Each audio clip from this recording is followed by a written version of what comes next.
Jabulo Debele, le lamento de Winnie Mandela.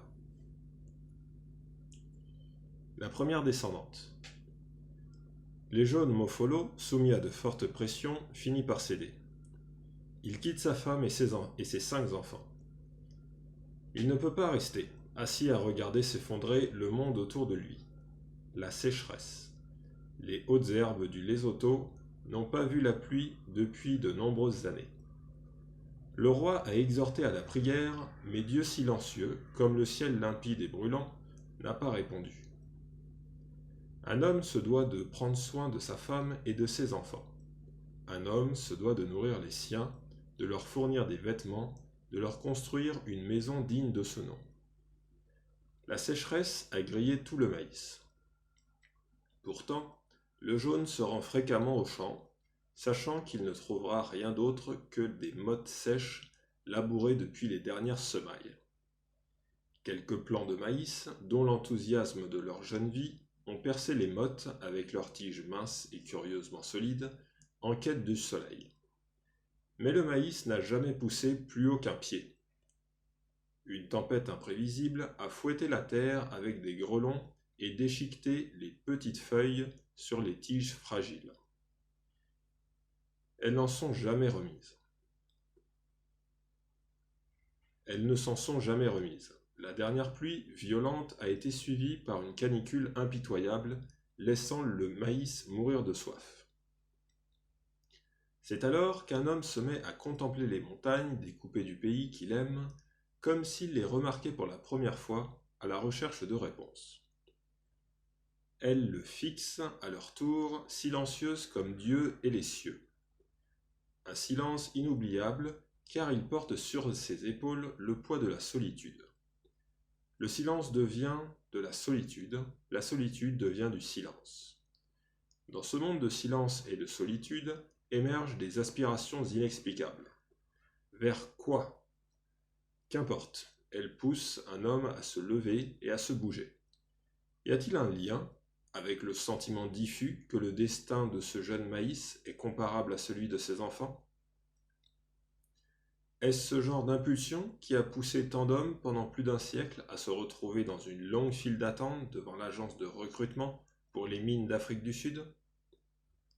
Si le silence des montagnes a incité ces hommes à entreprendre le voyage, le souvenir des montagnes va-t-il les encourager à revenir chez eux? Telle était la question de Manete Mafolo Telle était la question que Manete Mafolo n'arrivait pas à formuler quand son mari partit pour la mine. Manete Mafolo observe ce matin-là son mari franchir la porte de leur maison. L'obscurité du dehors l'engloutit instantanément. Ses craintes sont allégées toutefois à la perspective de réconfort qu'il apporte. La veille au soir, elle lui a préféré du mofao, puis elle l'a rejoint dans le lit. Elle s'est réveillée immédiatement et tournée vers elle, comme s'il l'avait attendue. Comme elle s'approchait, ses mouvements s'étaient faits pressants, désespérés. Les siens l'étaient tout autant, tâchant de contrôler la force qui fondait sur elle, la domptant en vue de son propre plaisir. Elle montait vers des sommets désolés, tournoyant dans un sentiment étourdissant dont elle se souviendrait souvent par la suite au cours de ces moments d'angoisse. Ils grimpèrent ensemble jusqu'à l'instant où elle éprouva une profonde éruption, un claquement et un grondement semblables au tonnerre. Elle éclata en sanglots. Une séquence calme s'ensuivit, elle ne se retourna pas. Elle n'avait jamais éprouvé une telle paix. Il s'accrocha à elle. Savourait-il un sentiment qu'il gravait dans son imagination, un souvenir auquel il pourrait se raccrocher à l'avenir? Quelques heures plus tard, le jaune était sorti de sa torpeur par l'angoisse, des coups de poignard en pleine poitrine.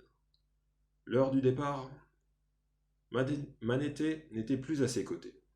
Ému par le dévouement de sa femme, il se força à sortir du lit, tandis que la douleur se transformait en palpitation.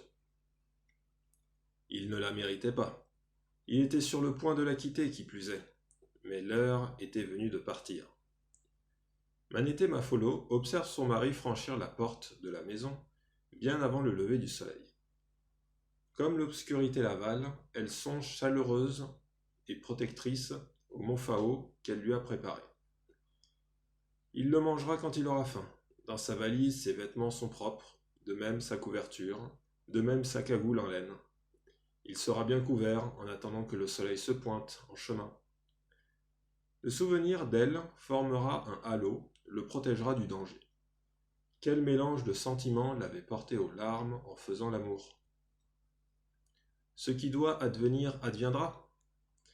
Entente et incompréhension, danger et sécurité, vie prise à bras-le-corps et mort possible, sagesse de la décision contre l'incertitude du résultat, l'agonie joyeuse de ses cris de plaisir, quoi?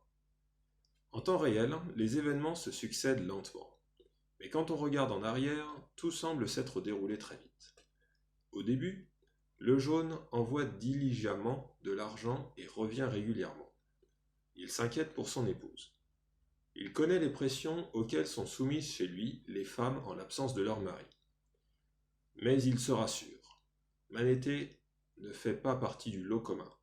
Elle est exceptionnelle, une femme solide. Manété est une femme solide. La mère de ses enfants est au-dessus de la tentation. Il songe à ses enfants, mais pas autant qu'à sa femme. C'est d'elle dont dépend son honneur. C'est ainsi, pas vrai?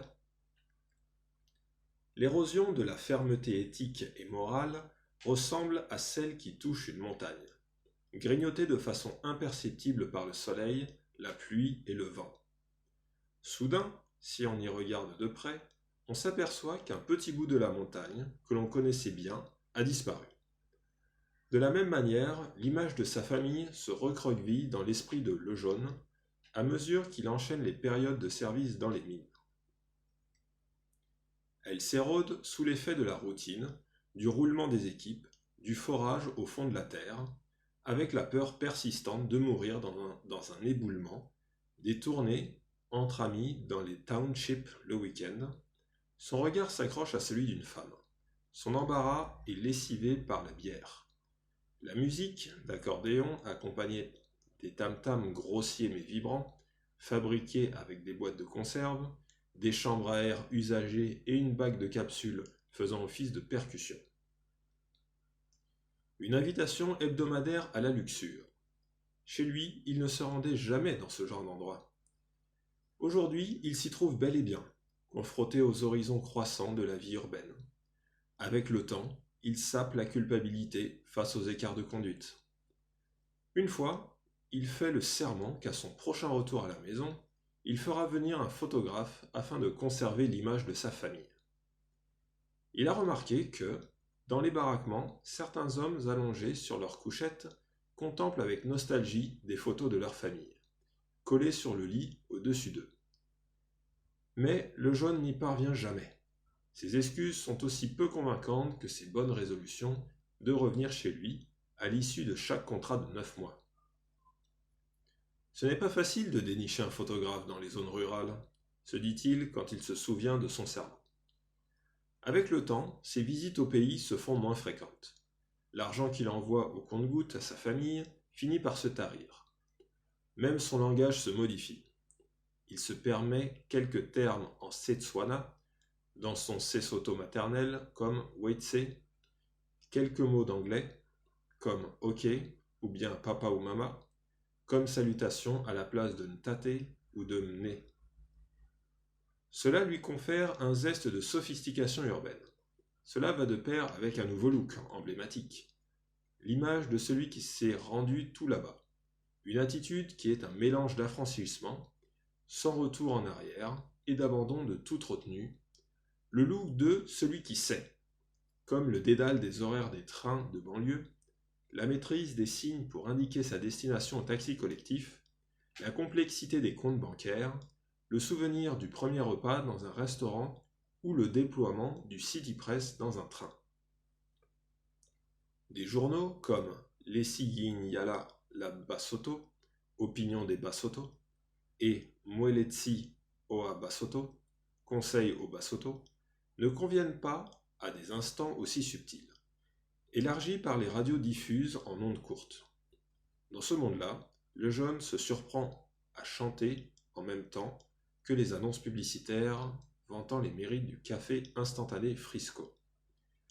Dans ce monde qui évolue constamment, le jaune se bat pour ne pas être méprisé par les gens des townships en dépit de sa volonté de s'urbaniser.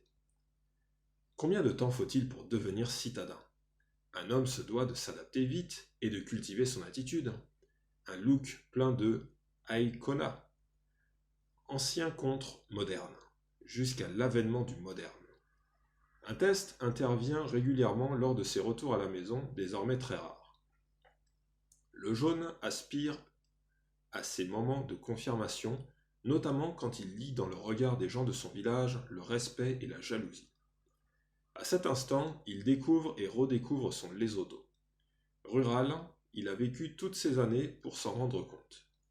Rural. L'éblouissante vie urbaine de Johannesburg rend rural tout ce qui gravite au dehors de la mégapole. Au revoir Lesotho, avec tes montagnes et tes ravines.